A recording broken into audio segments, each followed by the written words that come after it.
nós estamos muito felizes porque já conhecemos o projeto, conhecemos um pouco da atuação e não vou me delongar mais, vou passar a palavra e à vontade.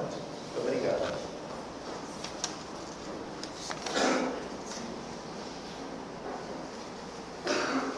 Bom dia. Vocês nos cativaram, por isso nós os amamos profundamente. Essa é a finalidade do Espiritismo na face da terra.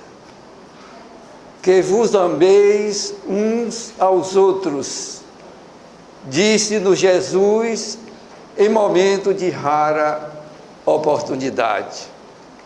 Por esta razão é que nós estamos vivendo, nesse momento, uma experiência singular. Nunca poderíamos imaginar que o projeto Manuel Filomeno de Miranda viesse a um centro espírita fazer uma abordagem a respeito da mediunidade nas crianças.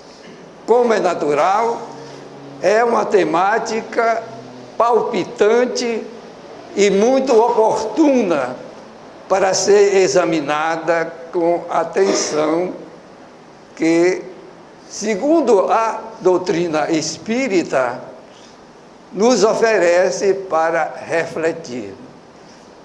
A primeira pergunta que devemos fazer é: quem é a criança? Perguntemo-nos, quem é a criança? O que diz o Espiritismo?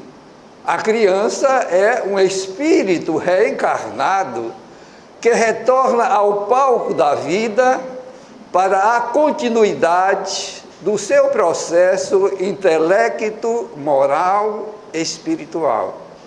Por isto, merece uma atenção especial, principalmente dos pais, porque aos pais Deus colocou esta criança para viver na intimidade familiar, a fim de receber uma educação compatível para o seu processo de aperfeiçoamento pessoal.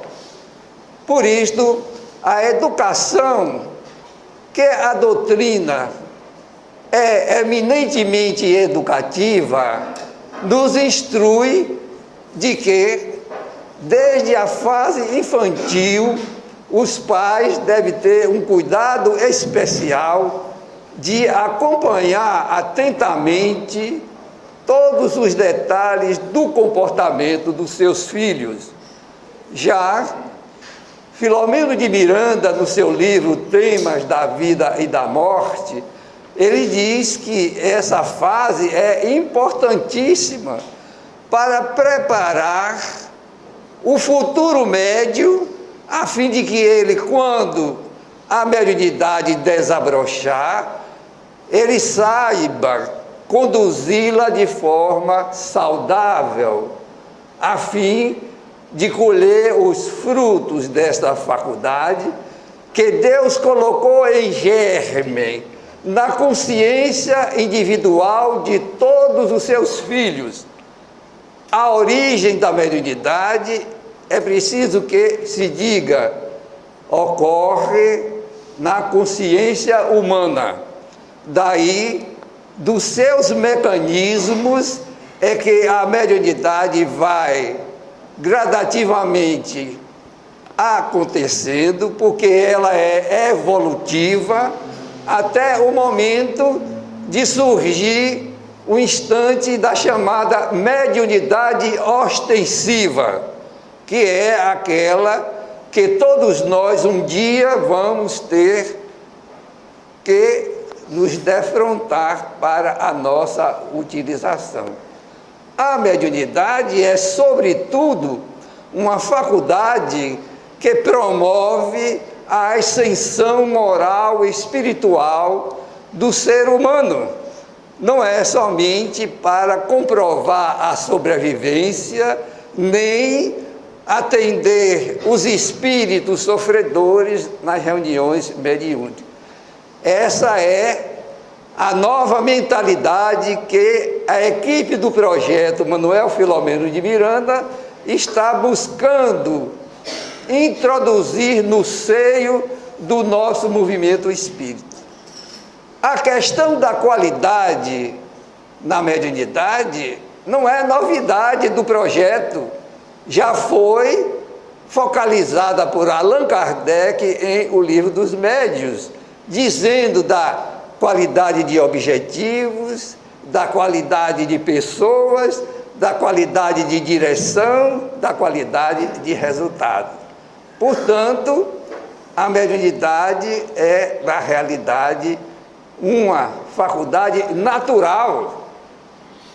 Como muitas pessoas às vezes interpretam precipitadamente, a mediunidade não é propriedade do espiritismo, ela é um patrimônio da própria humanidade terrena.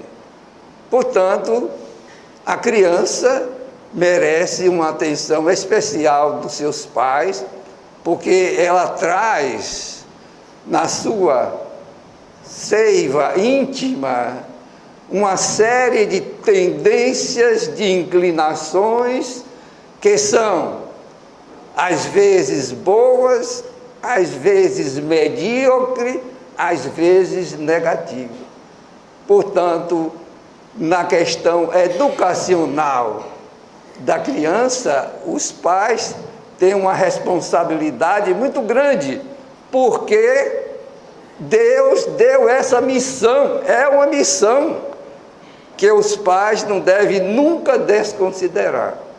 Portanto, esse introito, essa introdução, é para que nós tomemos ciência e relembremos essas particularidades, nós que somos pais, e que por isso mesmo temos que, de vez em quando, recordar essas concepções espíritas para nos tirar de falsas ideias.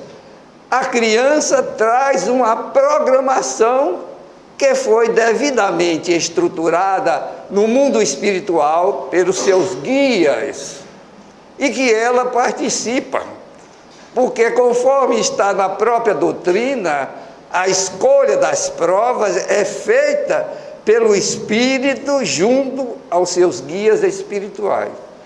É examinada a sua folha de serviço, os seus débitos e os seus créditos.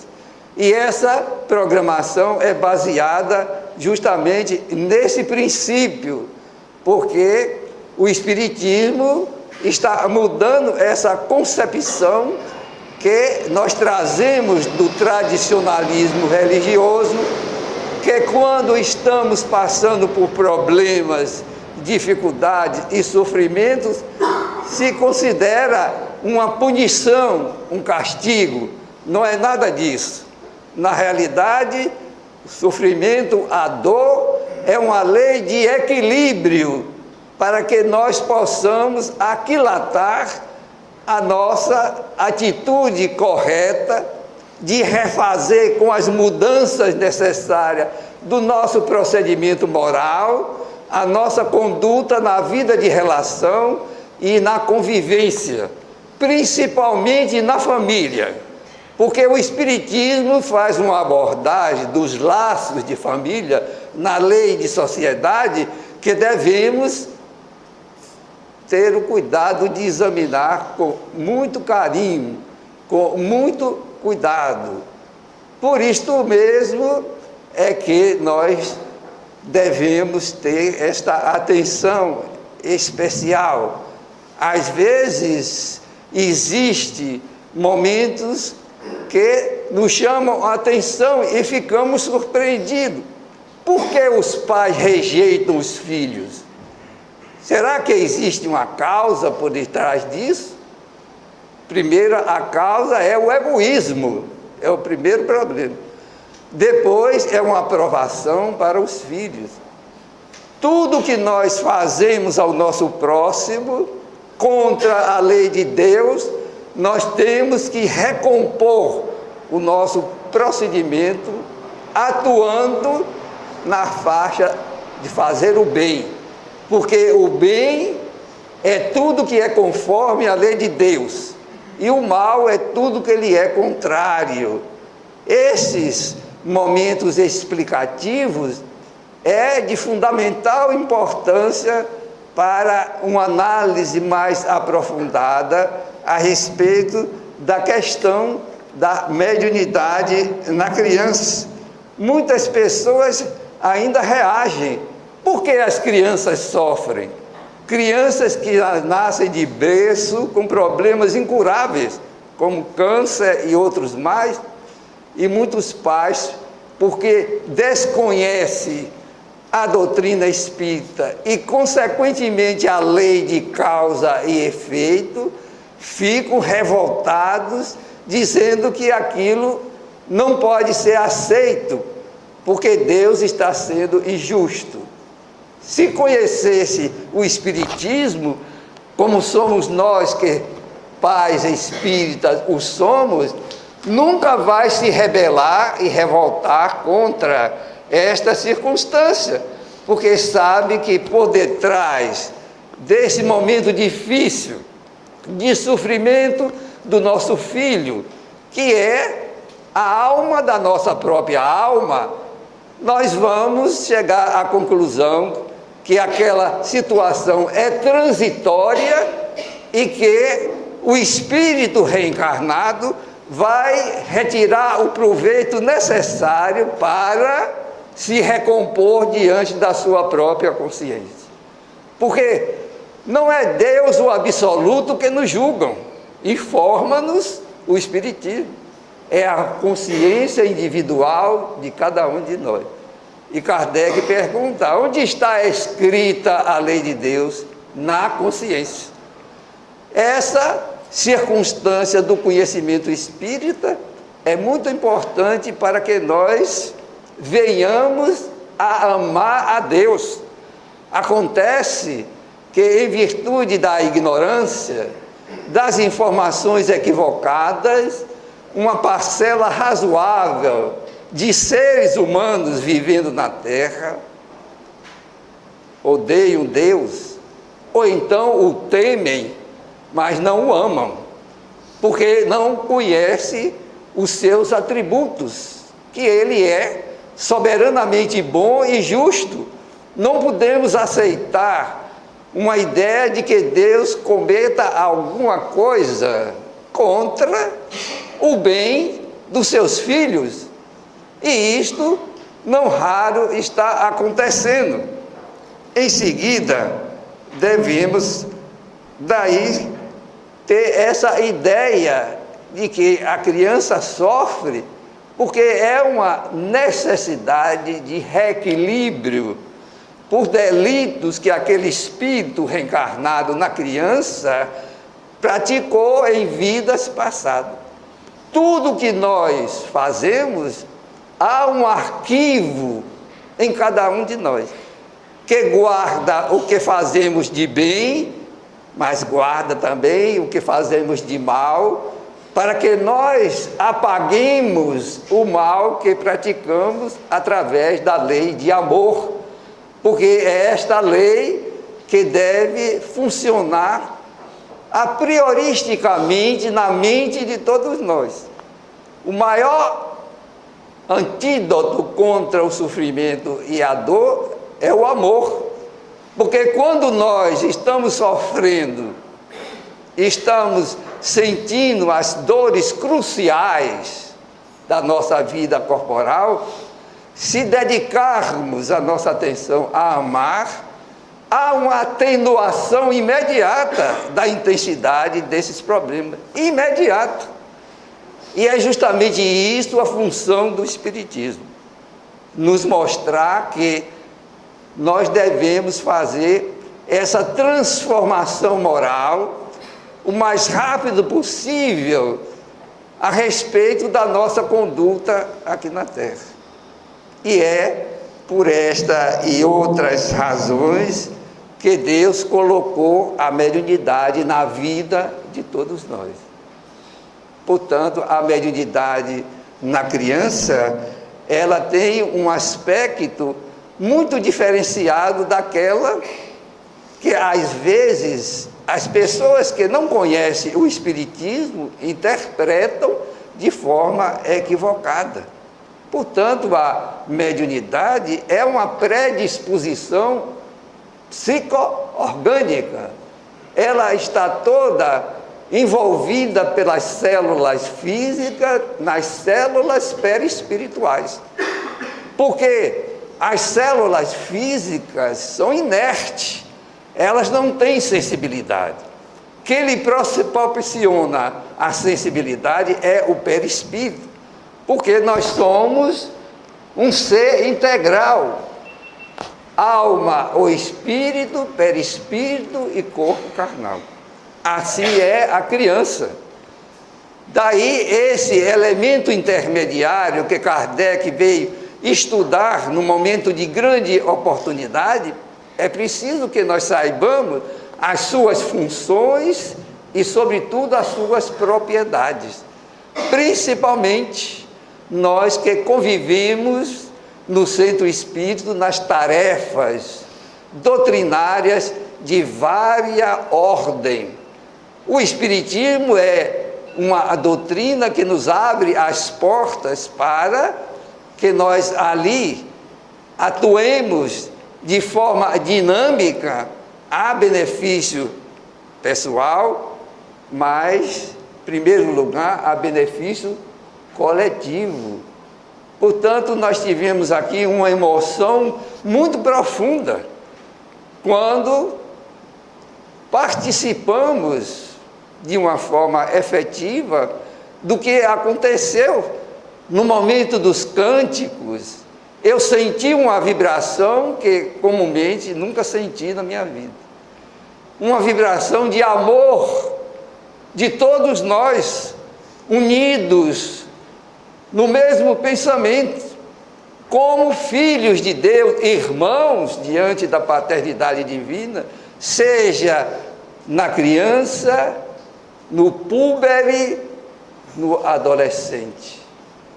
A criança tem nas suas faixas etárias uma andança que nós, como os pais, devemos tomar conhecimento.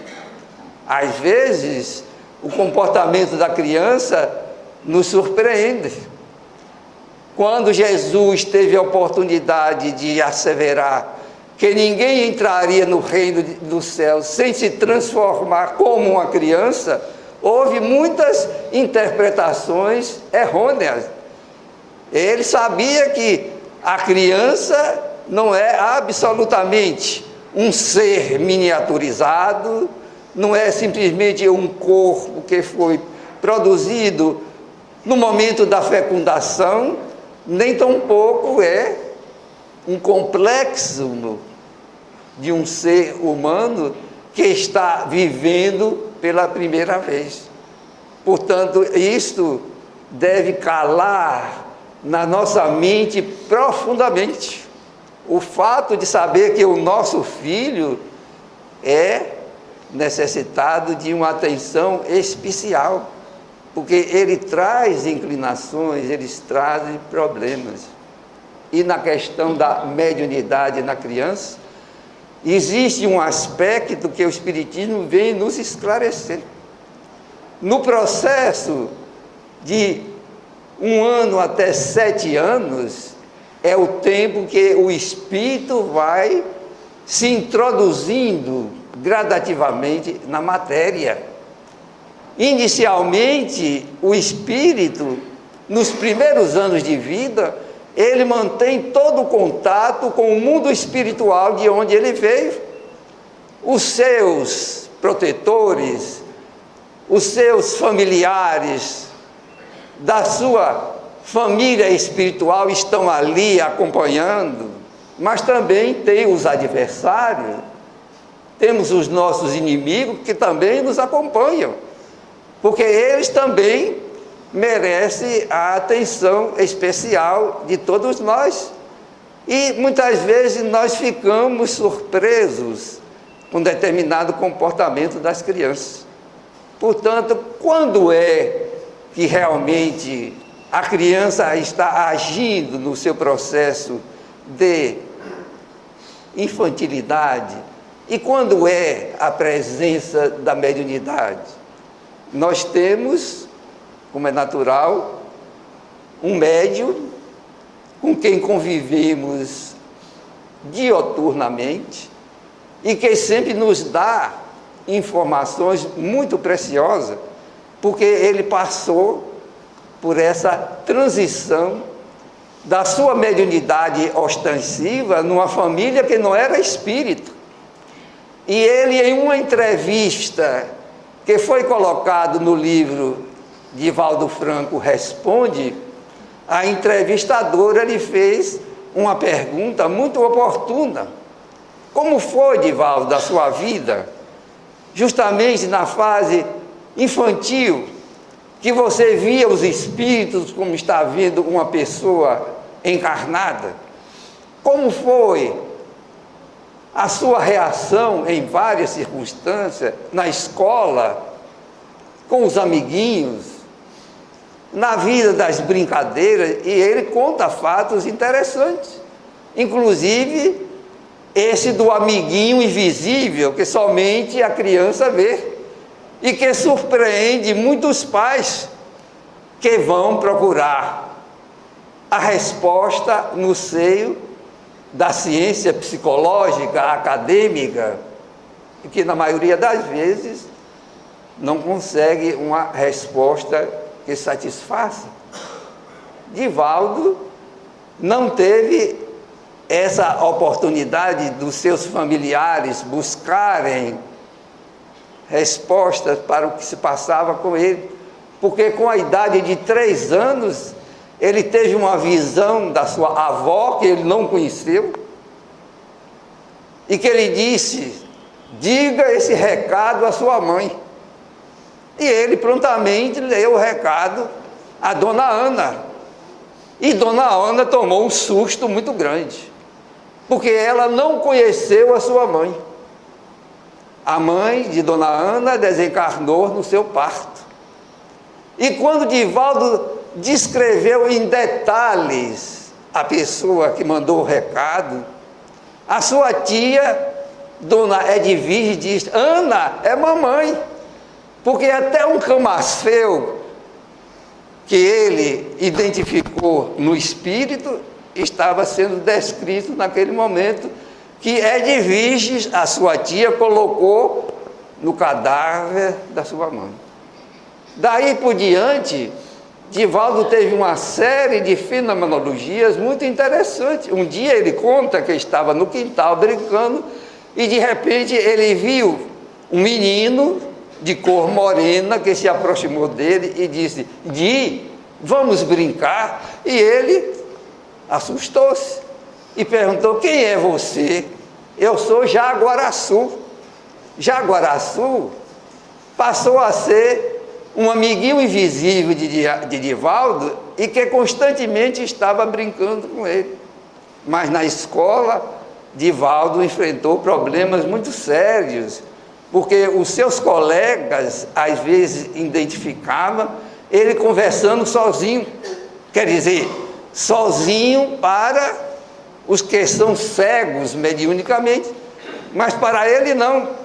Então era alvo de mofa, de ridicularização e etc. Mas ele tinha uma professora, a Dona Antônia Pedreira, que tinha um afeto muito especial por ele. Veja como a providência divina protege as pessoas, através das próprias criaturas. E essa professora muitas vezes interferia nesses momentos de mofa, que hoje é chamado bullying. Já existia o bullying naquele tempo de Divaldo. É verdade. Então, depois de 11 anos completados por ele, um dia Jaraguaraçu lhe disse: Di, eu vou nascer de novo. E ele ficou assustado. Vou reencarnar. E ele não sabia o que era a palavra reencarnar. Perguntou: do que se trata, meu amigo? Ele disse: eu vou nascer de novo na terra. E Divaldo ficou muito triste, porque admitiu que Jaguaraçu ia morrer e ele nunca mais ia ver a figura daquele amiguinho que conviveu com ele um tempo muito grande.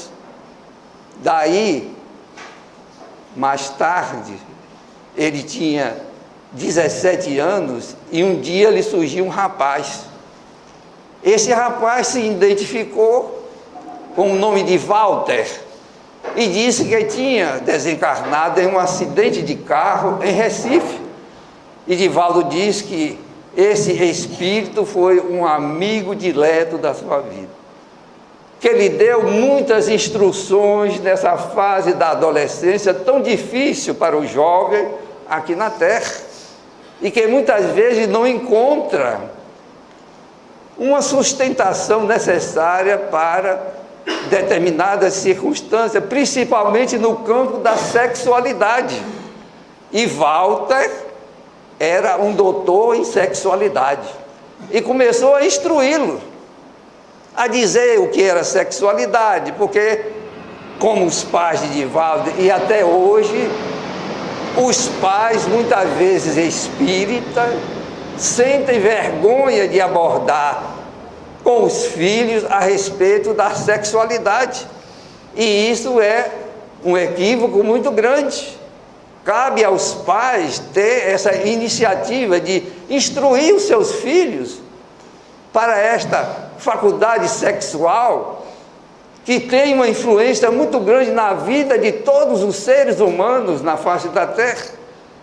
E por isso é a obrigação dos pais fazê-lo de uma forma nobre, de uma forma correta, porque quando os pais não fazem, lá na via pública, os amiguinhos dos seus filhos vão degenerá-los, o que acontece muitas vezes, porque a criança não tem o conhecimento do que está se tratando e muitas vezes é envolvido pelo comportamento degenerado de muitas pessoas que ainda fazem parte da população da Terra.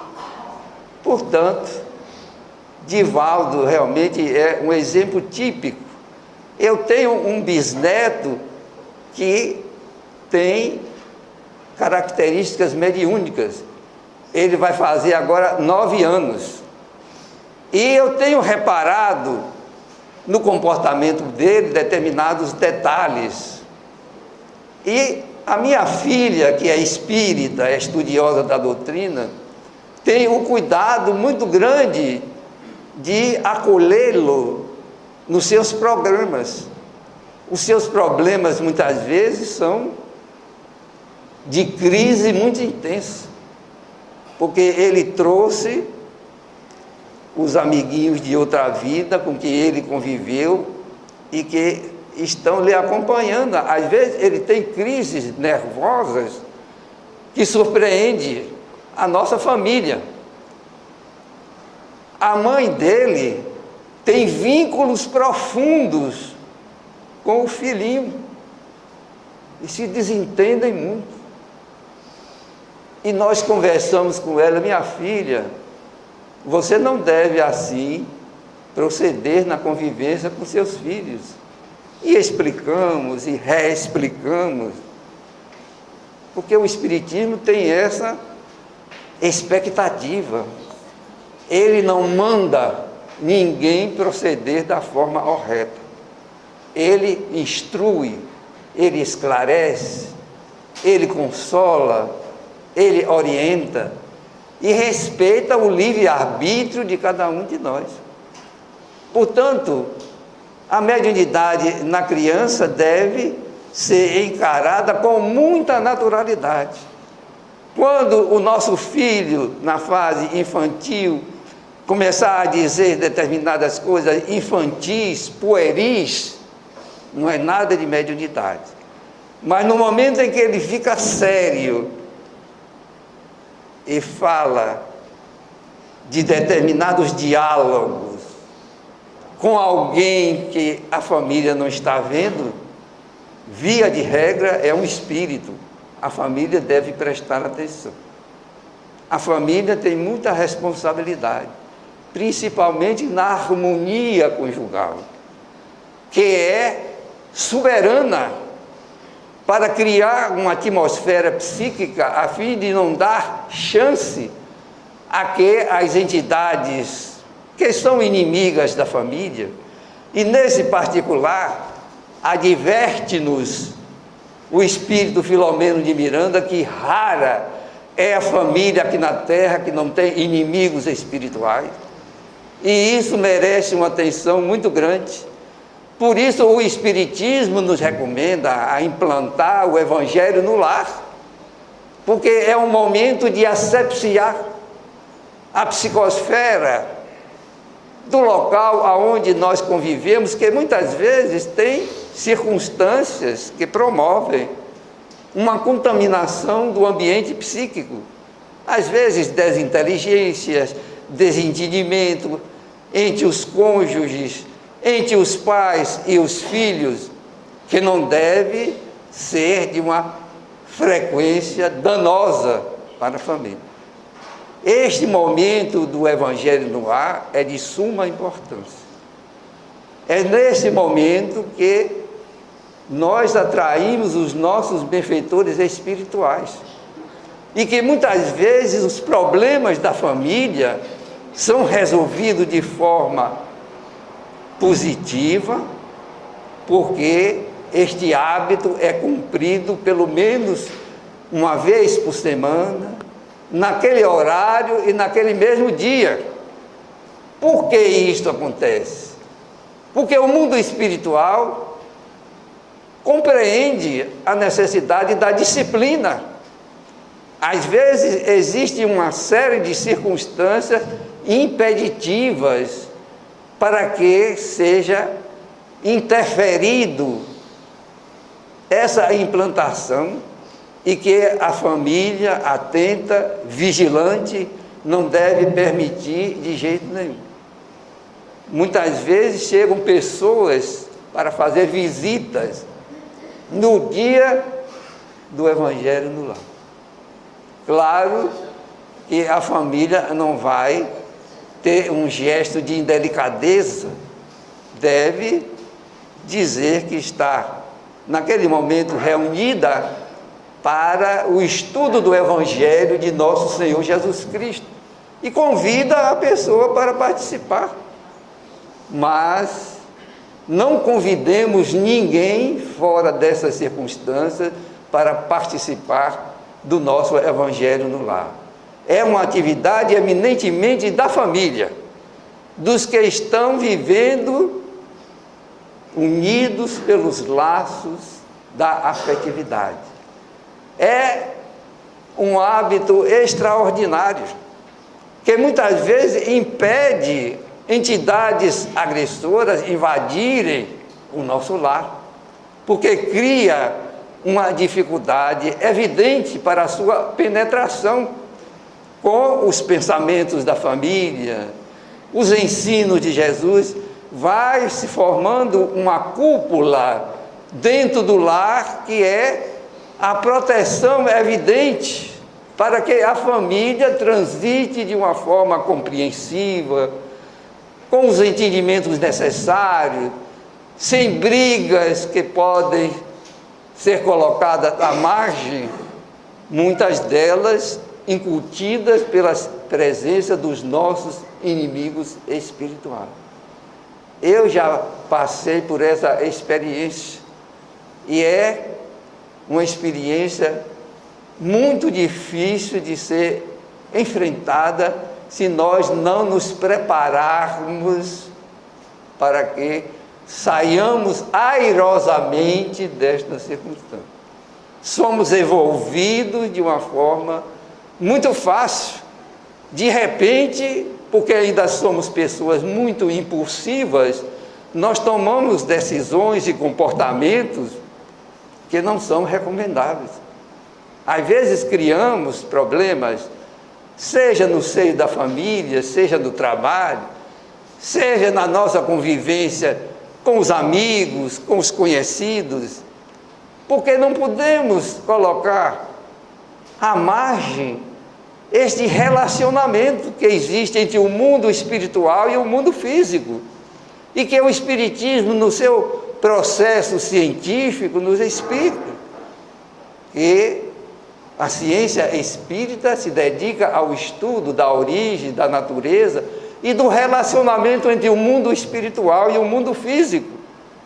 Por isto, os espíritas devem, independente de querer ser médium ostensivo, estudar a mediunidade à luz do Espiritismo, estudar o livro dos médiuns, porque ali está o maior tratado de paranormalidade humana que se encontra na face da Terra.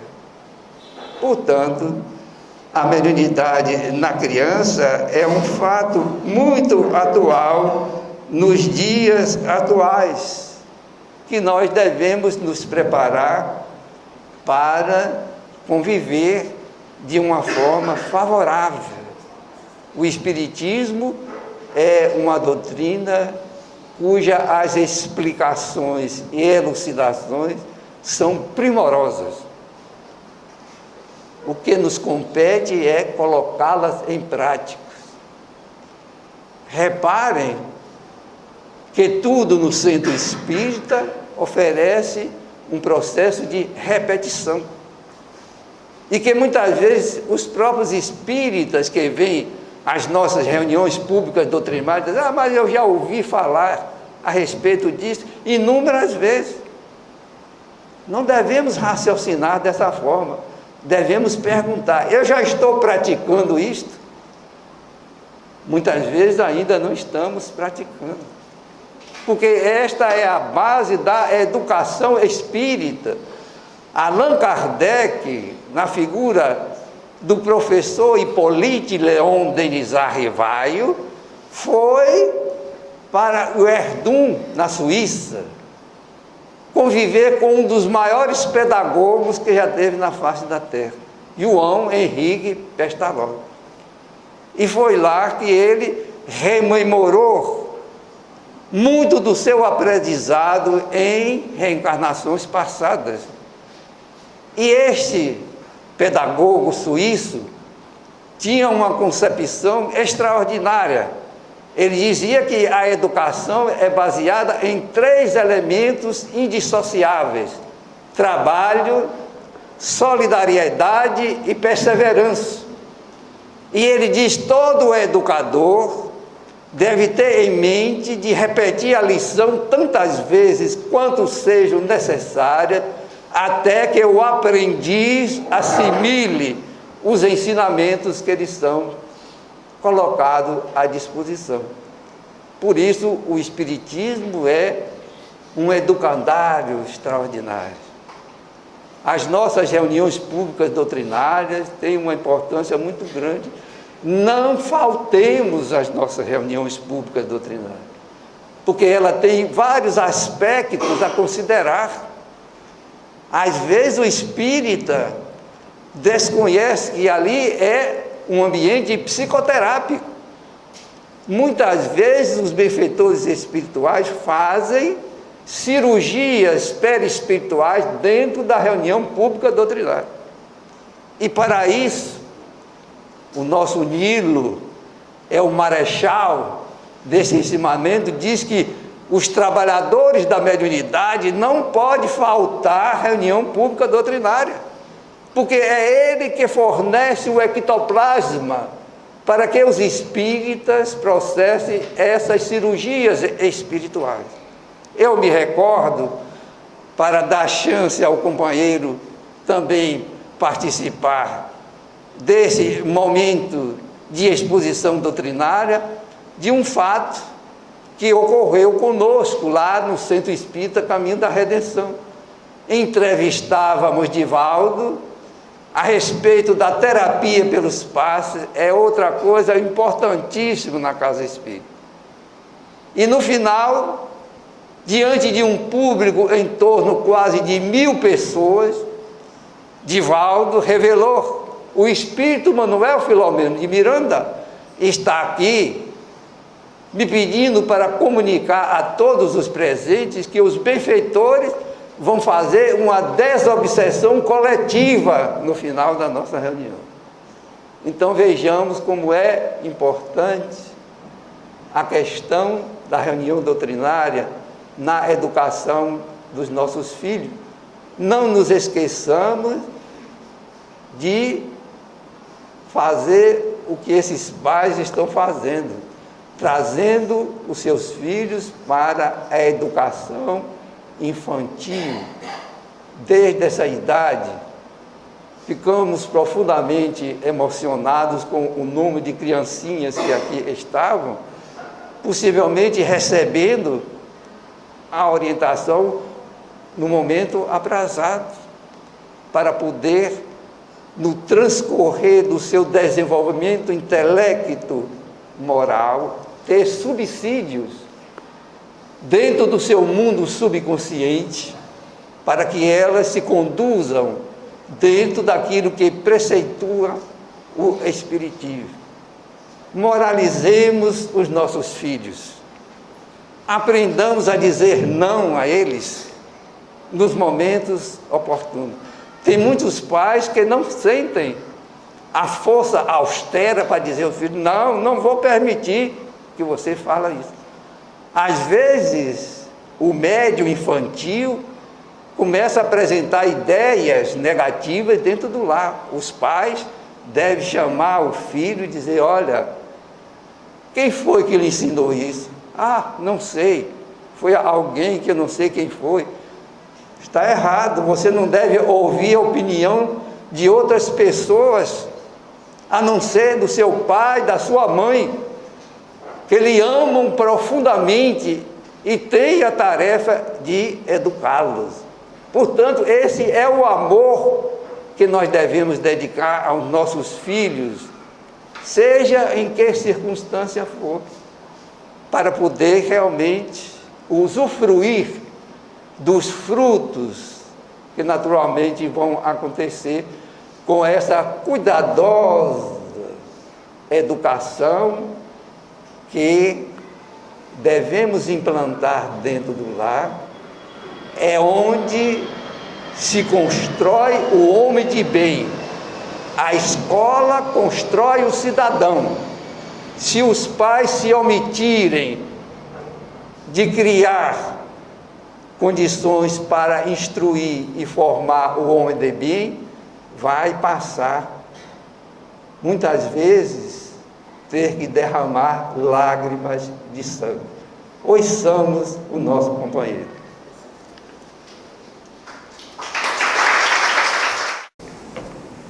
Bom dia. Nosso abraço de fraternidade e muito prazer em conhecê-los. Quantos minutos mais eu tenho? 30 minutos. Acho que dá, suficiente. Eu queria estudar um pouco a codificação. Permitam-me, porque um assunto de tamanha relevância não poderia passar desapercebido aos olhos do codificador. Então, ele estuda no capítulo 18 da segunda parte do Livro dos Médiuns os inconvenientes e perigos do exercício da mediunidade nas crianças. Então, as perguntas que Kardec formula no Livro dos Médiuns normalmente são respondidas pelos espíritos, porque o Livro dos Médiuns nada mais é do que a continuidade do Livro dos Espíritos. O Livro dos Médiuns é constituído de muitas perguntas de Allan Kardec, muitas respostas dos espíritos e grandes ditados espontâneos de Erasto, de Lamennais, de São Luís, daqueles espíritos que assessoraram Allan Kardec por orientação e inspiração maior do Espírito de Verdade. Então, a pergunta que Kardec formula: Será inconveniente desenvolver-se a mediunidade nas crianças? O que é que os espíritos respondem? Certamente, ponto. E sustento mesmo que seria muito perigoso, visto que esses seres, esses organismos débeis e delicados, sofreriam fortes abalos e as imaginações infantis excessiva superexcitação. Com base nesse texto inicial, muitas pessoas fecham completamente as possibilidades, avançam para o período da adolescência e estabelecem graves restrições para a prática mediúnica. Vamos examinar o que Kardec falava e como os benfeitores espirituais da época definiam o que era desenvolvimento da mediunidade. Capítulo anterior, o capítulo 17º. E Kardec vai dizer que como é que se desenvolve a mediunidade? Que não há método para definir características orgânicas, psicológicas, emocionais ou de outra natureza para a gente identificar um médium. Eu não posso olhar para Nilo e dizer que ele é médium, que não é. Ou para Fátima e dizer que Fátima é médium, que não é. Agora eu tenho uma desconfiança que é pelas conversas que ela já falou com a gente. Mas pelos cabelos dela, pelo nariz dela, pelo perfil, nós não sabemos. Então Kardec dizia, só se define a mediunidade pela experimentação. Então desenvolver mediunidade é o ato deliberado da pessoa de procurar exercitar, se colocar numa posição para verificar se o fenômeno ocorre por ele, por seu intermédio. Como a criança não tem autonomia, ela está sob a regência dos seus pais, como é que a criança iria desenvolver? Quer dizer, um ato espontâneo da criança, papai, eu quero desenvolver a mediunidade, não é possível. Mas, por um ato dos pais, vamos desenvolver, ver se minha criança é médium. Então, é isso que Kardec está, de um certo modo, deixando de recomendar os benfeitores espirituais. Então, vamos dizer, é muito comum a criança, quando renasce numa nova encarnação, essa criança apresentar características do seu relacionamento com o mundo espiritual. Ela não encarnou ainda. A reencarnação só se complementa a partir dos 7 anos, dizem os benfeitores a André Luiz, na série maravilhosa que Chico Xavier trouxe para nós. Esse período até os 7 anos caracteriza realmente a infância plena em que a alma vai reencarnar. Então ela tem muitas imagens que são ainda do mundo espiritual. É natural. Isso seria mediunidade? Não, reminiscências. Reminiscências anímicas do período que ela viveu no mundo espiritual. Mas aí surge em grande número de crianças a história do amiguinho invisível. A própria psicologia, com outras interpretações, já dá outras definições. Mas aí, se a criança chega com histórias de que viu, que está conversando com um amiguinho invisível, não cabe de modo nenhum aos pais, a ideia é dizer, meu filho é médium por vaidade, ou até por uma falta de compreensão. Vamos desenvolver a mediunidade do meu filho. Vou estimular a mediunidade. Estimular onde? No centro espírita é impossível. As casas espíritas sérias não permitem esse ato deliberado de tentar desenvolver a mediunidade nas pessoas. No lar, no evangelho, no lar, de outra maneira qualquer, seriam verdadeiras afrontas e agressões à natureza infantil. Então, esse período, nunca pensar em desenvolver, quer dizer, levar a criança, provocar na criança a abertura de um processo mediúnico. Ficou claro isso do ponto de vista do estudo kardeciano? Mas Kardec volta a perguntar. Entretanto, há crianças que são médiuns naturalmente, quer de efeitos físicos, quer de escrita e de visões. Esses casos apresentam o mesmo inconveniente? Os espíritos respondem, não. Quando a faculdade se manifesta espontânea numa criança, é que está em sua natureza e porque a sua constituição se presta a isso. O mesmo não acontece quando é provocada, remetendo à questão anterior, e superexcitada. Então é natural que muitas crianças tenham mediunidade a partir da infância. Isso é um processo natural. Eu pergunto, vai para a reunião mediúnica? Ainda não. Isso é da responsabilidade dos pais. Porque Kardec vai definir que o processo de ir para a reunião mediúnica decorre de amadurecimento físico, psicológico, estrutura emocional para isso. Mas os pais também não podem ocultar o fato de que aquilo é mediunidade. No processo educacional, ainda dentro do lar, os pais têm que começar a remeter a criança à compreensão de que a vida continua, de que os nossos amigos espirituais estão presentes em nossa vida, os nossos benfeitores nos auxiliam, e é natural que de vez em quando nós tenhamos contato, que isso é muito natural, é uma coisa natural. Então é o processo educativo dentro da família para tratar aquele fato mediúnico como uma coisa natural. Se a gente vê a vida dos grandes médiuns, a mediunidade a gente sabe que é trabalhada no mundo espiritual. Todos os médiuns é um programa reencarnatório.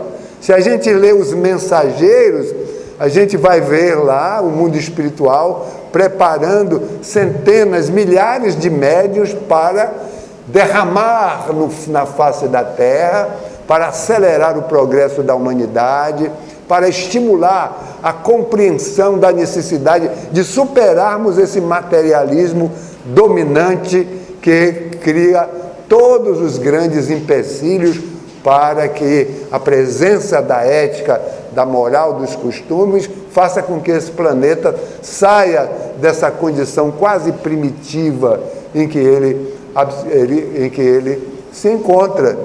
Então, no mundo espiritual se programam as mediunidades e os médiuns. O que é que acontece lá? Verdadeiras atividades, banhos magnéticos, estruturação biológica na célula, para que a pessoa venha com uma facilidade maior de abordar o mundo espiritual, uma maior capacidade de desprendimento. Então o médium é preparado no mundo espiritual e a criança naturalmente vem médium. Então José contando as histórias de Divaldo, Chico Xavier na sua primeira infância, como ele ganhou um prêmio, porque Emmanuel lhe deu uma pescazinha, né? E ele ganhou um prêmio entre centenas e milhares de estudantes em Minas, as grandes torturas da sua primeira madrasta, então os problemas da mediunidade e os aspectos da mediunidade desencadeando para levar essas pessoas ao seu devido roteiro traçado pelo mundo espiritual. Então a mediunidade é muito natural.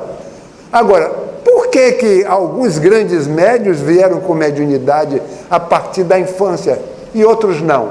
Questões de programação do mundo espiritual. Joana de Anjos diz que a mediunidade pode despontar em qualquer fase da vida.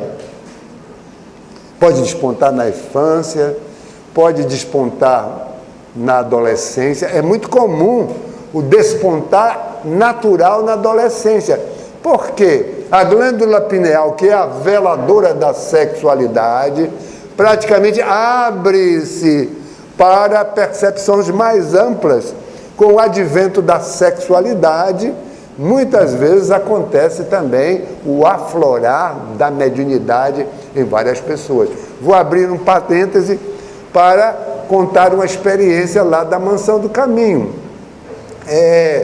Lá na nossa instituição, Centro Espírita Caminho da Redenção, o nome da obra é Mansão do Caminho. Nós temos uma juventude espírita muito atuante, historicamente muito dinâmica, muito atuante. E o diretor da nossa Juventude Espírita Nina Lueira, é um médico, já não é tão jovem assim, mas ele continua dirigindo a juventude. E eles criaram lá um trabalho em que, naturalmente, está inserido no curso da própria atividade da juventude, o trabalho da mediunidade. Eles foram fazer, ele pediu permissão, foram fazer um treinamento com aulas de meditação, relaxamento, e começaram a ver as manifestações entre os jovens adolescentes. Esse é um momento muito favorável para o eclodir da mediunidade. Um grande número de médiuns eclodem a mediunidade juntamente com esse processo da sexualidade. É o momento da glândula pineal abrir-se numa outra dimensão para os registros da vida espiritual. E ele estava exercitando a meditação e começaram as comunicações. E Edilto foi a Divaldo e disse: não, está no programa, dar oportunidade, está no programa da nossa casa para dar oportunidade a esses jovens. Então eles criaram um grupo mediúnico. A juventude lá é muito ativa. O grupo mediúnico começa às 7 horas da manhã, de 7 às 8, grupo mediúnico funcionando. Quem participa? O diretor, todos os evangelizadores, há aquelas adolescentes que desejam participar e que, numa abordagem de consulta espiritual, são recomendados a participar do programa do trabalho. Surgiram dúvidas: e se esse jovem adolescente depois não puder mais participar, a vida levar para outros rumos, para outros destinos? O jovem realmente, 15, 16, 17 anos, é o período vem o vestibular, vem as viagens. Hoje muitos brasileiros estão na Europa. Não há problema nenhum. Eles não abandonarão o trabalho mediúnico, apenas eles serão levados pela vida para exercer outras atividades. Como a mediunidade, a mediunidade não é só uma ocorrência para dentro da sala mediúnica. A gente é médium não para receber espírito em qualquer lugar, mas a gente é médium da vida. Médium onde estivermos, estaremos conectados com o mundo espiritual, eles terão desenvolvido essas capacidades para a própria vida, para o exercício da vida, da própria vida. Então, na adolescência é perfeitamente natural, na infância também é natural, não para ser desenvolvida artificialmente, para o tratamento adequado da mãe e da família, orientando essas crianças. Então, esses aspectos são de veras muito importantes, mas Allan Kardec consegue. Eu vou voltar, a minha pesca aqui está escondida aqui no computador, para que vocês possam acompanhar as elucidações de Allan Kardec. Pergunta 8ª: em que idade se pode ocupar sem inconvenientes de mediunidade? A gente tem essa coisa, idade, marcar época fixa. Nós gostamos muito de padrões, né? A partir de tanto tempo. Então Allan Kardec os espíritos vão dizer: não há idade precisa. Isso depende inteiramente do desenvolvimento físico e mais ainda do desenvolvimento moral. Depende muito do desenvolvimento físico e do desenvolvimento moral. Há crianças de 12 anos que serão menos afetadas pela faculdade mediúnica do que algumas pessoas já formadas. Falo da mediunidade em geral, pois a de efeitos físicos é mais fatigante para o corpo. E não foi outra coisa que aconteceu com o próprio Allan Kardec. As médiuns de Allan Kardec eram adolescentes. E o que é que aconteceram com elas? Desapareceu a tarefa, desapareceu. Ninguém sabe onde está as irmãs Bodentes. Certamente casaram, foram cuidar da vida, não sei se continuaram exercendo a mediunidade. Saíram da história, deixando naturalmente um marco de uma missão relevante que foi marcada na história para aquele momento, para aquele processo. Então,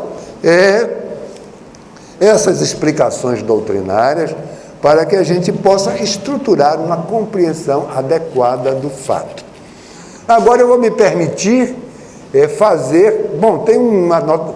Esses meninos médios, adolescentes médios da Mansão do Caminho, uma vez Nilo viajou com um deles para tarefas da Federação Espírita Baiana no interior, para levar o conhecimento, os encontros macro-regionais. Todas as federativas têm esses encontros. E aí um deles disse a Nilo: tio, agora já era o barzinho, agora é mediunidade, é lá para consolar os espíritos, atender às demandas do nosso crescimento moral e espiritual. Então, o jovem é muito tentado a essas dificuldades. A visão do jovem, naturalmente, ele já houvera frequentado o barzinho, ele já estava iniciando-se nos aspectos negativos da vida.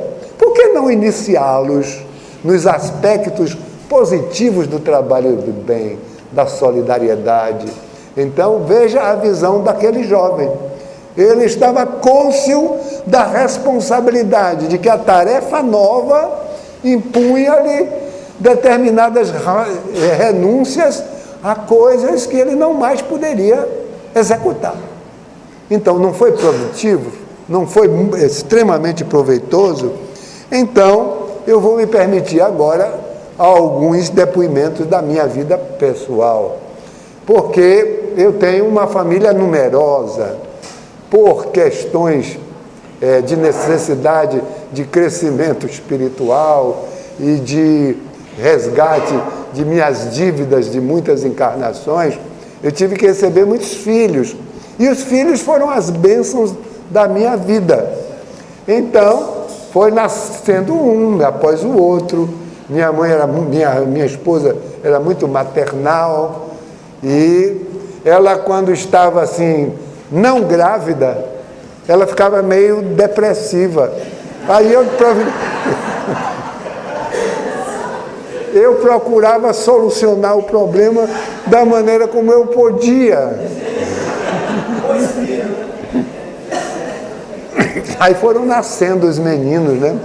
Nasceu o primeiro, não era médium. Nasceu mais uma, essa era médium. Essa era médium quase desde a primeira infância.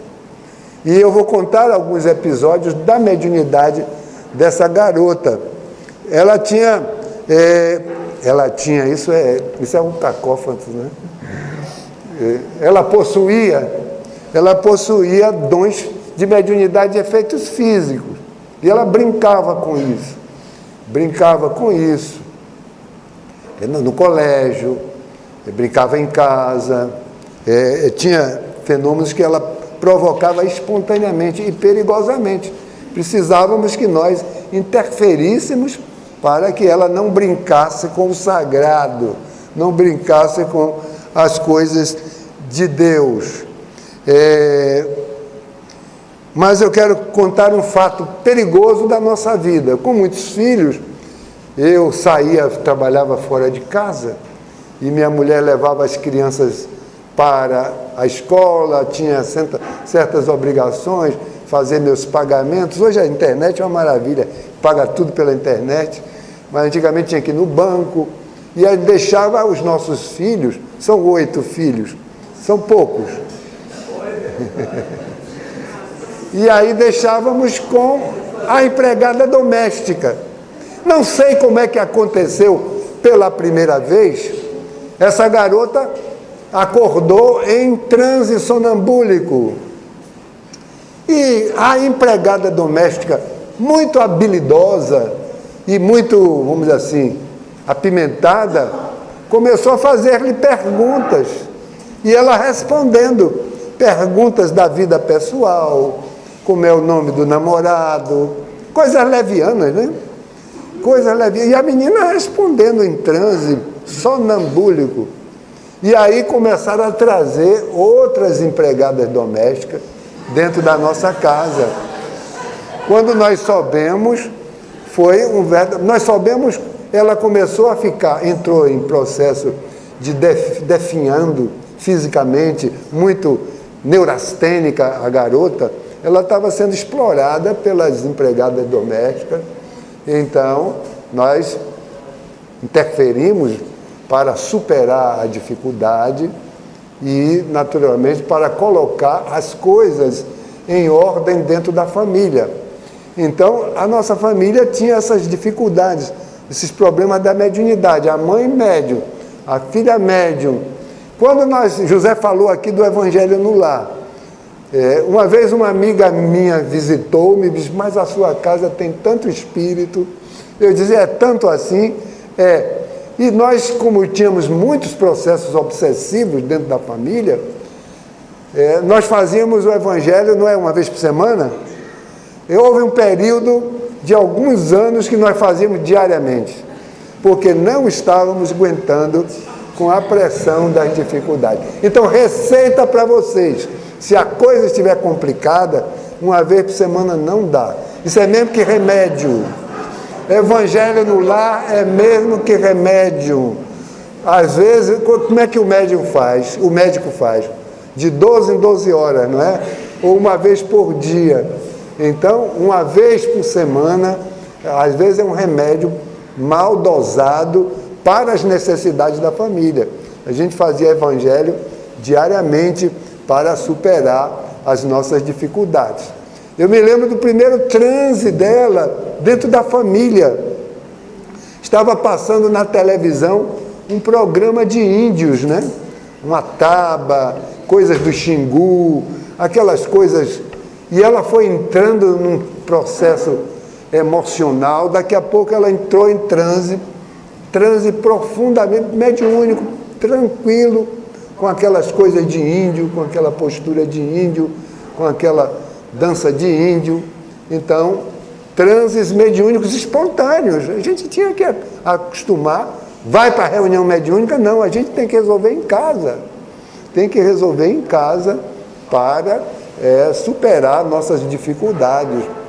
Então, com o passar do tempo, ela foi superando as dificuldades da infância e foi muito jovem para a reunião mediúnica, é claro. Com o passar do tempo, na adolescência, 18 anos mais ou menos, ela já estava frequentando as reuniões mediúnicas para dar expansão à sua possibilidade mediúnica, médium natural, médium com grande potencial. Mas outros problemas relacionados com a vida.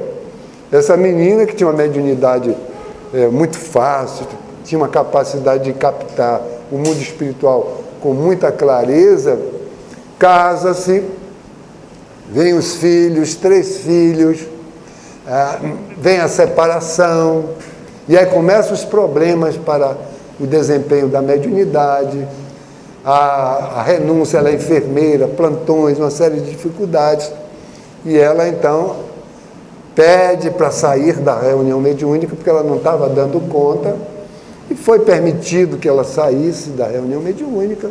Às vezes a gente não pode, aquilo não é um compromisso, uma prisão que você tenha que ficar eternamente. ela conscientemente percebeu que não estava em condições de frequentar reunião mediúnica e ela continua, hoje já é uma senhora de 50 anos, enfermeira, trabalha muito, e de vez em quando, às vezes a gente está em casa, às vezes ela promove uns transes dentro de casa, mas transes espontâneos, não é que a gente provoque, são situações espontâneas que a gente atende como se fosse, como atendíamos no passado, quando das nossas experiências com a nossa infância. Então, os problemas da mediunidade, ela acompanha as pessoas, às vezes desde a infância, e às vezes a partir de outros momentos. Eu tenho a quarta filha, ela casou-se também, nunca apareceu problema de mediunidade. Casou-se, teve 2 filhos, superou, hoje é uma senhora de 40 anos, beirando os 40 anos, e agora veio para a mediunidade. E quando eu não estou nessa posição completamente despreocupada, não, essa não é médium, nunca demonstrou, olha a mediunidade aparecendo, aos 40 anos. Então a mediunidade, nós sempre dizemos no nosso livro, a mediunidade pode surgir na infância, na idade madura, na adolescência é um padrão mais ou menos muito comum, pode surgir na idade madura, porque a hora da mediunidade é de Deus, é a hora apropriada no programa de vida de cada pessoa. Médios como Divaldo, Chico, Ivone Pereira, tem que ter mediunidade cedo, porque eles têm tempo, eles têm pressa de aproveitar essa reencarnação. Ivone Pereira disse que ela acha que é médium desde berço, porque com 9 anos de idade ela entrou numa crise de catalepsia profunda, com um engasgo que lhe dava a condição de morta. Os médicos, com poucos recursos na época, diagnosticaram a sua morte. E ela depois constata que aquele engasgo nada mais era do que uma reminiscência da vida passada, quando ela se suicidara. Ela se suicidou afogada. Então ela se sente, aos 9 meses de idade, sufocada pelo afogamento.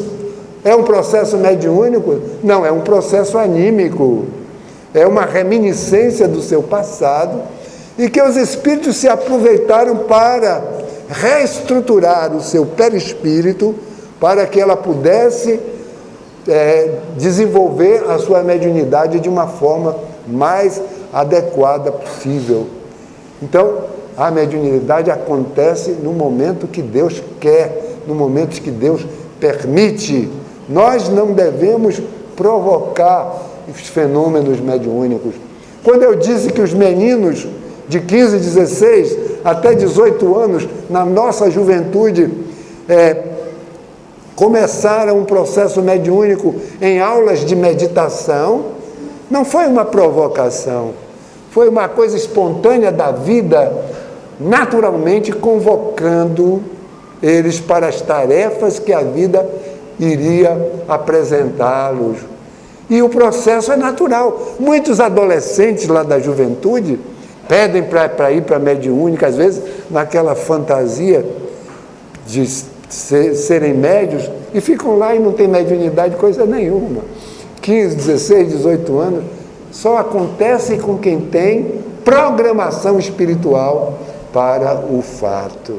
Então, é preciso que cuidemos do processo da mediunidade dos nossos filhos da maneira adequada, na fase infantil, dentro do lar, cuidando deles com orientações adequadas e, no momento próprio, atender às suas necessidades conforme elas se manifestam. Em nossa casa tinha muitos processos obsessivos. E para não dizer que mediunidade é coisa de mulher, tem o nosso filho João, que tem o meu nome, também nasceu médium. Ele nasceu médium e foi para a reunião mediúnica cedo, porque ele não aguentou os processos da mediunidade na adolescência dele. Ele, às vezes, chegava do banco muito cansado, ele é gerente do Banco do Brasil, ia para a reunião mediúnica, dava comunicações, e ele tinha vidência espiritual. E com 8 filhos dentro do lar, era uma bagunça que eu tentava organizar, e tinha os meninos mal comportados, como é natural, em toda a família, muito, vamos dizer, irrequietos, e às vezes eles ficavam no quarto dele, um abusando o outro. Aí ele dizia, Estevão, eu estou vendo um lubião aí atrás de você. Lubião era um nome que eles criaram para espírito inferior. Então, lubião é espírito inferior, é uma linguagem deles. E aí João dizia, Estevão, você se comporte. Ficava doutrinando o irmão. Minha mãe e meu pai já lhe têm advertido. Eu estou vendo um lubião aí atrás de você. Aí o outro gritava lá do... Meu pai, João está me metendo medo. E eu gritava de lá, deixe-me dormir, que amanhã eu vou para Petrobras de madrugada para trabalhar. Aí depois ele vinha para me contar, meu pai, eu falo assim brincando com Estevão, mas não é brincadeira não, eu estava vendo mesmo. Eu disse, você estava vendo mesmo? Aí ele me contava as características do espírito. Eu finjo que é brincadeira para ele não ficar assustado. Eu disse, mas você contando, ele fica mais assustado ainda. Não, mas ele fica com medo e eu oriento ele, eu não sou mais velho. Eu digo, mas esse papel de orientar é meu, você tem que me dar. Mas meu pai, era conversa, então, uma família mediúnica. Na minha mediúnica, teve um período que tinha 4, 5 pessoas da família. Aí eu dizia, a mediúnica de João Neves.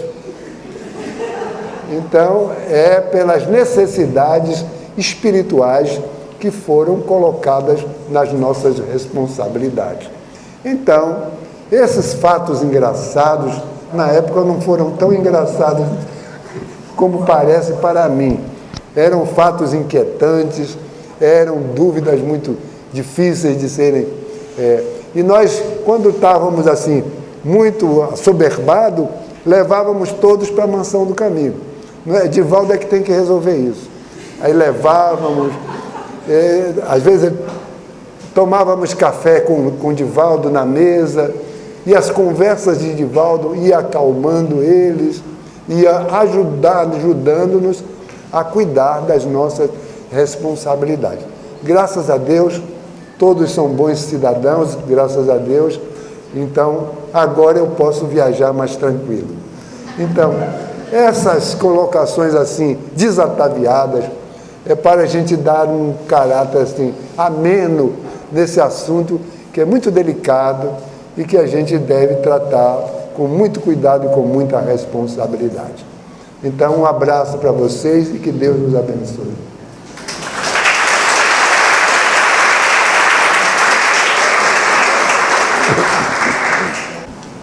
Bom dia a todos. Queria agradecer nossos irmãos lá de Salvador, né? Pedro, João, seu amigo. Estava conversando com o seu amigo, quase 300 anos de experiência com a gente, né? Não é pouca experiência, não. E a gente fica muito feliz de ter, porque a gente já conhecia o trabalho de vocês pelos livros, e agora ter a oportunidade de recebê-los aqui é uma honra, nós ficamos muito felizes, e acho que eu cheguei depois, estava em outra atividade, mas que deve ter sido de bastante proveito para todos os pais que lidamos com essa situação nos nossos lares, né? Então, muito obrigado. E vamos fazer a festa de encerramento, né? Vamos então, meus amigos, unir os corações, unir os nossos sentimentos e elevar o nosso Pai, ó Senhor da vida. Agradecemos por esses instantes de enlevo espiritual, de aprendizado, de fraternidade. Agradecemos aos amigos espirituais que organizam, que participam conosco dessas tarefas. e pedimos que essas bênçãos possam ser multiplicadas e possamos levá-las por onde quer que passemos. Muito obrigado, Senhor. Protege-nos a todos, protege nossa casa hoje e sempre.